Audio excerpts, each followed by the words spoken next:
வாழ்க வையகம், வாழ்க வையகம், வாழ்க வளமுடன். அருள் தந்தை வேதாத்ரி மகரிஷி அவர்களின் நாள் ஒரு நற்சிந்தனை. செப்டம்பர் மாதம் 8ஆம் தேதி.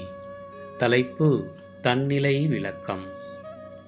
உடல், உயிர், மனம், மெய்ப்பொருள் என்ற நாளும் பொருள் நிலையில் ஒன்றே. விரிந்த மலர்ச்சியில் இயங்கும் நிலையில் உணரும் ஆற்றலில் பல பிரிவுகளாகிவிட்டது. மெய்ப்பொருள் ஆகாசம் என்ற நிலையில் ஆற்றலாகி அதன் திணிவு நிலைகளின் வேறுபாடுகளால் பஞ்சபூதங்களாக திகழ்கின்றது. உயிர்களிடத்து பஞ்சபூதங்களை பிரித்துணர விளைந்துள்ள கருவிகளே பஞ்சேந்திரியங்கள். பஞ்சேந்திரியங்கள் மூலமாக எழுச்சி பெற்று உணர்வுகளாக விளங்குகின்ற விதமே பஞ்சதன் மாத்திரை.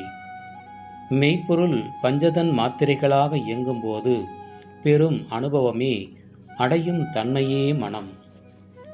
மெய்ப்பொருள்தான் மனமாக இயங்குகின்றது. பரநிலைக்கும் மனநிலைக்கும் இடையே பஞ்சபூதம், பஞ்சேந்திரியம், பஞ்சதன் மாத்திரை இந்நிலைகள் தொடரியக்க களமாக விளங்குகின்றன. இவ்வைந்து நிலைகளையும் இணைத்து தனது மூலம், சிறப்பு, முழுமை எனும் நிலைகளை உணர்வதே தன்னிலை விளக்கமாகும். இதனால் ஆணவம் எனும் திரை விலகி அருட்பேறு அகக்காட்சியாகும். அமைதியும் நிறைவும் அறிவுக்கு உண்டாகும்.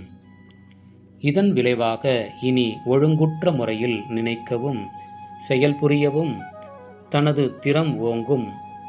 பாவப்பதிவுகள் ஏற்படா, உள்ள பதிவுகள் கழியும். மயக்கத்தால் ஏற்பட்ட பொருள்பற்று விலகி தன்னிறைவு உண்டாகும். இப்பெரும் பேற்றினை பெறுவதே மனித பிறவியின் நோக்கம். ஒரு நல்வாய்ப்பு உங்களுக்கு இப்பேற்றினை பெறுவதற்கு கிட்டிவிட்டது. குண்டலினி யோகம் இவ்வனைத்து நலன்களையும் தரவல்லது. நீங்கள் அனுபவத்தாலும் ஆராய்ச்சியாலும் உணர்ந்து வருகின்றீர்கள். குண்டலினி யோகத்தின் மூலம் மனதை அதன் அடித்தளமாகிய உயிரிலும் அதன் தொடக்க நிலையாகிய மெய்ப்பொருளிலும் நிலைக்க செய்ய முடிகிறது.